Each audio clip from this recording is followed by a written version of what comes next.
কখনো যেন এই শক্তি অর্থাৎ জামাত যেন মেইন স্ট্রিম বা মূলধারায় আসতে না পারে, আমরা সে কাজটা করতে পেরেছি। আমরা তাদেরকে মেইন স্ট্রিম হতে দেই নাই। দর্শক, একটু থামুন এবং কথাগুলো গভীরভাবে চিন্তা করুন। এই কথাগুলো কোনো রাজনৈতিক দলের নেতার নয়। এই কথাগুলো বলেছেন সদ্য বিদায়ী অন্তর্বর্তীকালীন সরকারের একজন শীর্ষ উপদেষ্টা সৈয়দা রেজওয়ানা হাসান। হ্যাঁ, আপনি একেবারেই ঠিক শুনেছেন যে অন্তর্বর্তী সরকারের প্রধান এবং একমাত্র দায়িত্ব ছিল দেশে সম্পূর্ণ নিরপেক্ষ, সুষ্ঠু এবং সবার জন্য সমান সুযোগ বা লেভেল প্লেয়িং ফিল্ড তৈরি করা। সেই সরকারের একজন উপদেষ্টা আজ নিজ মুখে স্বীকার করেছেন যে তারা একটি নির্দিষ্ট রাজনৈতিক দলকে ধ্বংস করার জন্য, তাদের মূলধারার রাজনীতি থেকে দূরে রাখার জন্য রাষ্ট্রযন্ত্রকে ব্যবহার করেছে। দর্শক, আজ বাংলাদেশের রাজনৈতিক ইতিহাসের অন্যতম বড় এবং কলঙ্কজনক অধ্যায় এবং গভীর ষড়যন্ত্রের পর্দা ফাঁস হচ্ছে। কিভাবে একটি নিরপেক্ষ সরকারের খোলসে থেকে চরম পক্ষপাতিত্ব করে পুরো নির্বাচন ব্যবস্থাকে সুকৌশলে ম্যানিপুলেট বা ইলেকশন ইঞ্জিনিয়ারিং করা হয়েছে, কিভাবে একটি দলের অফিসিয়াল অ্যাকাউন্ট হ্যাক করে তাদেরকে নারী বিদ্বেষী সাজানোর নাটক করা হয়েছে। চলুন বিষয়গুলো নিয়ে আলোচনা করা যাক। আলোচনার শুরুতেই আমাদের একটি বিষয় খুব পরিষ্কারভাবে বুঝতে হবে। অন্তর্বর্তীকালীন সরকার বা ইন্টারিম গভর্নমেন্টের কাজটা আসলে কি? একটি দেশে যখন কোনো রাজনৈতিক সরকার থাকে না, তখন নির্বাচন আয়োজকদের জন্য যে অস্থায়ী সরকার গঠিত হয় সেটাই হলো অন্তর্বর্তীকালীন সরকার। এই সরকারের সবচেয়ে বড় বৈশিষ্ট্য হলো নিরপেক্ষতা। তারা হবেন অনেকটা খেলার মাঠের রেফারির মতো। রেফারি কখনো কোনো নির্দিষ্ট দলের হয়ে খেলে না বা কোনো খেলোয়াড়কে ইচ্ছে করে মাঠ থেকে বের করে দিতে পারে না। কিন্তু সৈয়দা রেজওয়ানা হাসানের এই ফাঁস হওয়া বক্তব্য আমাদের কি প্রমাণ দিচ্ছে? এটি প্রমাণ করছে যে এই রেফারিরা নিরপেক্ষ ছিলেন না। তারা মাঠে নেমেছিলেন একটি নির্দিষ্ট এজেন্ডা বা উদ্দেশ্য নিয়েই। তাদের উদ্দেশ্য ছিল বাংলাদেশের জামায়াতে ইসলামীকে দেশের মূলধারা রাজনীতি বা মেইন স্ট্রিম পলিটিক্স থেকে যে কোনো মূল্যে দূরে রাখা। একজন নিরপেক্ষ উপদেষ্টা যখন অত্যন্ত গর্বের সাথে বলেন আমরা সে কাজটি করতে পেরেছি, তখন এটি আর কেবল একটি বক্তব্য থাকে না, এটি হয়ে দাঁড়ায় রাষ্ট্রের সাথে এবং দেশের কোটি কোটি সাধারণ ভোটারের সাথে চরম এবং ক্ষমার অযোগ্য বেইমানি। এই পর্যায়ে এসে আমাদের একটি অত্যন্ত গুরুত্বপূর্ণ রাজনৈতিক টার্ম বুঝতে হবে, যাকে বলা হয় ইলেকশন ইঞ্জিনিয়ারিং। অনেকেই মনে করেন কেবল ভোটের দিন ব্যালট বাক্স ছিনতাই হয়নি, হয়েছে ইলেকশন ইঞ্জিনিয়ারিং। আধুনিক রাজনীতিতে ইলেকশন ইঞ্জিনিয়ারিং অনেক বেশি সূক্ষ্ম এবং ভয়ঙ্কর। ভোটের অনেক আগে থেকেই রাষ্ট্রযন্ত্র, প্রশাসন এবং মিডিয়াকে ব্যবহার করে কোনো একটি নির্দিষ্ট দলকে জনগণের সামনে ভিলেন বা খলনায়ক হিসেবে দাঁড় করানো, তাদের বিরুদ্ধে মিথ্যা প্রোপাগান্ডা ছড়ানো এবং তাদের জনসমর্থন কমানোর জন্য সুপরিকল্পিত যে নীল নকশা বাস্তবায়ন করা হয় তাকেই বলা হয় ইলেকশন ইঞ্জিনিয়ারিং। সৈয়দা রিজওয়ানা হাসানের নেতৃত্বাধীন উপদেষ্টারা ঠিক এই কাজটি অত্যন্ত নিখুঁতভাবে করেছেন। তারা জানতেন জামায়াতে ইসলামী যদি সমান সুযোগ পায় তবে তারা ভোটের মাঠে এক বিশাল শক্তি হিসেবে আবির্ভূত হবে। আর সেই ভয় থেকেই তারা নিরপেক্ষতার মুখোশ পরে এই নীরব কারচুপির আশ্রয় নিয়েছেন। জামাতকে মূলধারা থেকে ছিটকে ফেলার জন্য তারা ঠিক কি ষড়যন্ত্র করেছিলেন, এর সবচেয়ে বড় এবং নগ্ন প্রমাণ হলো জামায়াতে ইসলামীর অফিসিয়াল অর্থাৎ এক্স অ্যাকাউন্ট হ্যাক করার ঘটনা।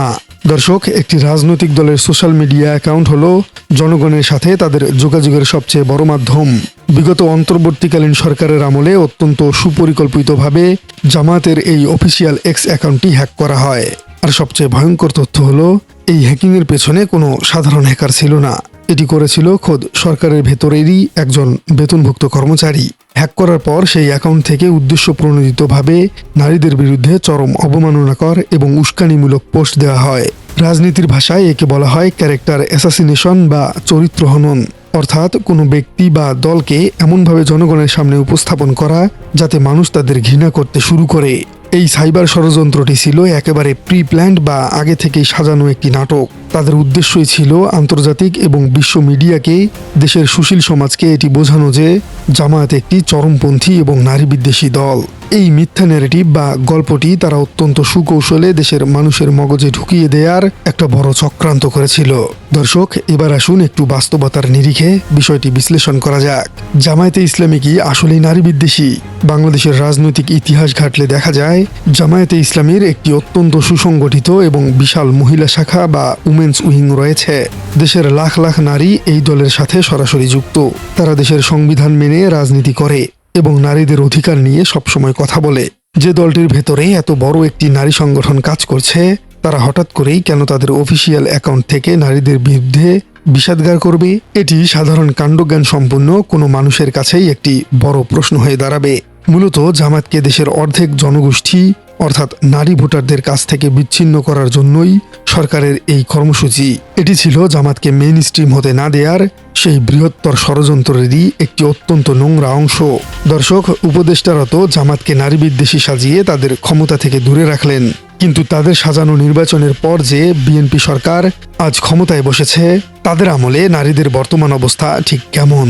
অত্যন্ত দুঃখ এবং ক্ষোভের সাথে বলতে হচ্ছে যে নতুন সরকার ক্ষমতায় আসার পর থেকে দেশের নারীদের প্রতি নিষ্ঠুরতা, অবমাননা এবং নারী নির্যাতনের মাত্রা জ্যামিতিক হারে বৃদ্ধি পেয়েছে। প্রতিদিন খবরের কাগজ খুললেই দেশের কোথাও না কোথাও নিরীহ নারীদের উপর চরম পাশবিকতার খবর চোখে পড়বে। রাস্তাঘাট, কর্মস্থল, এমনকি নিজের ঘরের ভেতরেও আজ নারীরা নিরাপদ নয়। শুধু নারীরাই নন, দেশের নিষ্পাপ শিশুদের জীবনও আজ কোনো নিরাপত্তা নেই। আইন শৃঙ্খলা পরিস্থিতির চরম অবনতির কারণে অপরাধীরা আজ বুক ফুলিয়ে ঘুরে বেড়াচ্ছে। তাহলে প্রশ্ন হলো, সৈয়দা রেজওয়ানা হাসানরা নারীদের অধিকারের ধোঁয়া তুলে জামাতকে নারী বিদ্বেষী সাজিয়ে একটি বিশাল রাজনৈতিক চক্রান্ত বাস্তবায়ন করলেন, তারা আজ কোথায়? বর্তমান সরকারের আমলে যখন প্রতিদিন নারীদের সম্মান ধূলিসাৎ হচ্ছে, শিশুদের জীবন ঝরে যাচ্ছে, তখন এই সুশীল উপদেষ্টারা কেন একেবারেই চুপ? এর একটাই উত্তর, তাদের আসল উদ্দেশ্য কখনোই নারীদের রক্ষা করা ছিল না। তাদের একমাত্র উদ্দেশ্যই ছিল একটি নির্দিষ্ট রাজনৈতিক দলকে অর্থাৎ জামাতকে ক্ষমতার বলয় থেকে চিরতরে দূরে রাখা। এটিকে রাষ্ট্রবিজ্ঞানের ভাষায় বলা হয় পলিটিক্যাল হিপোক্রেসি বা রাজনৈতিক ভণ্ডামি। তারা নিজেদের ব্যক্তিগত এবং আদর্শগত ক্ষোভ মেটাতে গিয়ে পুরো রাষ্ট্রের নির্বাচন ব্যবস্থাকে ধ্বংস করে দিয়েছে। দর্শক, আপনারা একটু পেছনের দিকে তাকান। 2024 সালের জুলাই আগস্ট মাসে এদেশের ছাত্র জনতা কেন একটি গণ অভ্যুত্থান করেছিল? তারা কি এজন্য প্রাণ দিয়েছিল যে নিরপেক্ষতার নামে উপদেষ্টারা একটি নির্দিষ্ট দলের বিরুদ্ধে ইলেকশন ইঞ্জিনিয়ারিং করবে? একেবারেই না। এদেশের মানুষ চেয়েছিল একটি বৈষম্যহীন, সত্যিকারের গণতান্ত্রিক এবং লেভেল প্লেয়িং ফিল্ড। তারা চেয়েছিল দেশের প্রতিটি রাজনৈতিক দল তাদের যোগ্যতা অনুযায়ী জনগণের কাছে যাওয়ার সুযোগ পাবে এবং জনগণ ব্যালটের মাধ্যমে তাদের নেতা নির্বাচন করবে। কিন্তু সৈয়দা রেজওয়ানা হাসানের এই বক্তব্য প্রমাণ করে দিয়েছে তারা ছাত্র জনতার এই পবিত্র আকাঙ্ক্ষার সাথে চূড়ান্ত পর্যায়ে বেইমানি করেছে। তারা ফেসিবাদকে হটিয়ে নতুন মোড়কে আরেক ধরনের বুদ্ধিভিত্তিক ফেসিবাদের জন্ম দিয়েছেন। উপদেষ্টাদের এই গভীর ষড়যন্ত্রের ফলে হয়তো জামাতকে আপাতত ক্ষমতার কেন্দ্রবিন্দু থেকে দূরে রাখা সম্ভব হয়েছে, কিন্তু এর খেসারত আজ কাকে দিতে হচ্ছে?